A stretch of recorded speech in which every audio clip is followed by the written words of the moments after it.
Amrit noni presents ನನ್ನ ಕರಿಯರಲ್ಲಿ ಬಹುಶಃ ನನ್ನ ಲೈಫಲ್ಲಿ ಯಾಕೆ ಈ ಸಿನಿಮಾನ ನಾನು ಇಷ್ಟೊಂದು ಒದ್ದಾಡ್ಕೊಂಡು ಮಾಡಿದೆ, ಬಿಡ್ದಂಗೆ ಮಾಡಿದೆ, ಗಟ್ಟಿಯಾಗಿ ನಿಂತ್ಕೊಂಡೆ, ಇಲ್ಲ ಈ ಸಿನಿಮಾ ಆಗಲೇಬೇಕು ಅಂತ ಯಾಕೆ ಇಷ್ಟೊಂದು ಫೈಟ್ ಮಾಡಿದೆ ಅಂತ ಬಹುಶಃ ತೆರೆ ಮೇಲೆ ಬಂದಾಗ ನಿಮಗೆಲ್ಲ ಗೊತ್ತಾಗುತ್ತೆ.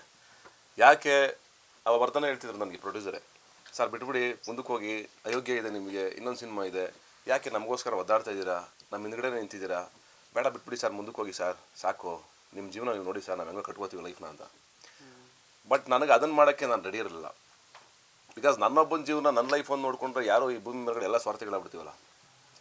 ಎಲ್ಲರದ್ದು ಇರುತ್ತಲ್ಲ, ಅಷ್ಟು ಕೋಟಿ ಬಂಡವಾಳ ಹಾಕಿ ಸಿನಿಮಾಗೆ, ಅವ್ರದ್ದು ಫ್ಯಾಮಿಲಿ ಇದೆ, ವಿನೋದ್ ಅವ್ರ ಫ್ಯಾಮಿಲಿ ಇದೆ, ಎಲ್ಲರ ಫ್ಯಾಮಿಲಿಗಳು ಇದೆ, ಆಮೇಲೆ ಎಲ್ಲರ ಎಫರ್ಟ್ ಇದೆ. ವರ್ಷಾನುಗಟ್ಟಲೆ ಗಡ್ಡ ಬಿಟ್ಕೊಂಡು ನಮ್ಮ ಸಿನಿಮಾಗೋಸ್ಕರ ತ್ಯಾಗ ಮಾಡಿದವ್ರು ತುಂಬ ಜನ ಇದ್ದಾರೆ ಈ ಸಿನಿಮಾದಲ್ಲಿ.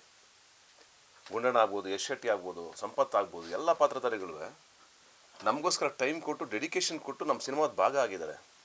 ಇವತ್ತೇನು ಅಶೋಕ ರೆಡಿ ಆಗ್ತಾ ಇದೆಯೋ, ಬರೀ ನಮ್ಮಿಂದ ಆಗಿಲ್ಲ, ಅದು ನನ್ನಿಂದ ಆಗಿಲ್ಲ.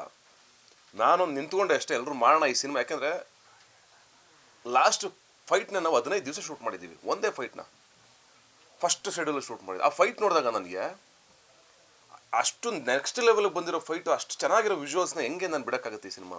ಇಲ್ಲ, ಇದು ಥಿಯೇಟ್ರ್ ಬರಲೇಬೇಕು, ಇದನ್ನು ಜನ ನೋಡಲೇಬೇಕು, ಈ ಸೆಲೆಬ್ರೇಷನ್ ಆಗಬೇಕು.